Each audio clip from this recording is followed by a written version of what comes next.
ত্রয়োদশ জাতীয় সংসদ নির্বাচনে প্রতিদ্বন্দ্বিতা করতে রোববার দিনব্যাপী মনোনয়নপত্র জমা দেন বিভিন্ন দলের প্রার্থীরা। শরীয়তপুর ৩ আসনে মনোনয়ন জমা দেন বিএনপির প্রার্থী ও দলটির ভারপ্রাপ্ত চেয়ারম্যান তারেক রহমানের একান্ত সচিব মিয়া নুরুদ্দিন আহমেদ অপু।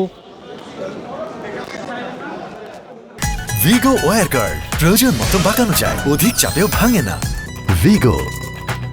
রোববার সকাল ১১টার দিকে দলীয় নেতাকর্মীদের সঙ্গে নিয়ে সহকারী রিটার্নিং কর্মকর্তার কার্যালয়ে মনোনয়নপত্র জমা দেন তিনি। এ সময় দলটির রাষ্ট্র সংস্কারের ৩১ দফার আলোকে দেশ গঠনের পাশাপাশি শরীয়তপুরে উন্নয়নের প্রতিশ্রুতি দেন। ৩১ দফা হচ্ছে তারেক রহমানের নির্দেশনা, এবং সেই নির্দেশনার মধ্যে আমি আগেও বলেছি যে শরীয়তপুর, আধুনিক শরীয়তপুর সেই ৩১ দফার মধ্যে কিন্তু অন্তর্ভুক্ত। রিটার্নিং কর্মকর্তা ও বিভাগীয় কমিশনারের কার্যালয়ে মনোনয়নপত্র জমা দেন চট্টগ্রাম ৫ আসনের বিএনপির সাংগঠনিক সম্পাদক মীর মোহাম্মদ হেলাল উদ্দিন। জয়ী হলে তরুণ প্রজন্মকে নিয়ে নানা পরিকল্পনার কথা জানান তিনি। ১৭ বছর পর আমরা একটা নির্বাচনে যাচ্ছি, যেখানে আমরা ধানের শীষের পক্ষে, আজকে ধানের শীষের প্রার্থী হয়ে আজকে মনোনয়ন জমা দিয়েছি। তারা কিন্তু নির্বাচনী বিধিমালার কথা চিন্তা করেই, নেতার নির্দেশনার কথা চিন্তা করে তারা আজকে অনেক বড় স্যাক্রিফাইস করেছে। যে বিভাগীয় রিটার্নিং কর্মকর্তার কার্যালয়ে মনোনয়নপত্র জমা দেন রাজশাহী ১ আসনের বিএনপির প্রার্থী শরীফ উদ্দিন।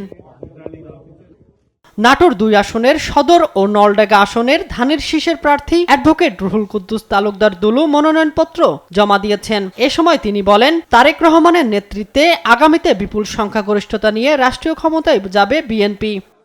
বাংলাদেশ জাতীয়তাবাদী দল বিপুল সংখ্যাগরিষ্ঠতা নিয়ে রাষ্ট্রীয় ক্ষমতা যাবে, এবং ওনার যে প্রত্যাশা দেশের মানুষের জন্য শান্তি, সিকিউরিটি, উন্নয়ন। এদিকে পটুয়াখালী ৪ আসন থেকে বিএনপির প্রার্থী কেন্দ্রীয় কমিটির প্রশিক্ষণ বিষয়ক সম্পাদক এবিএম মোশাররফ হোসেনের পক্ষে মনোনয়ন জমা দেওয়া হয়।